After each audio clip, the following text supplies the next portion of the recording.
Hey guys, in this video I'm going to show you how to craft wall in Hytale.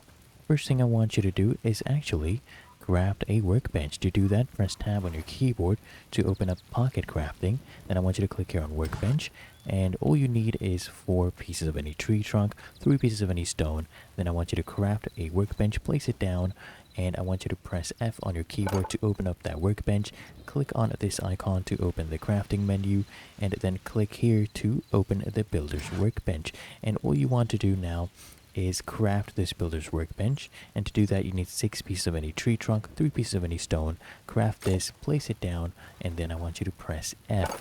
Now here under input I want you to place in any type of stone.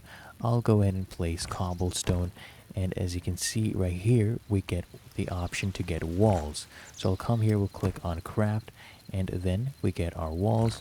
So I'll go ahead and take that back as well, and I'll show you this placement.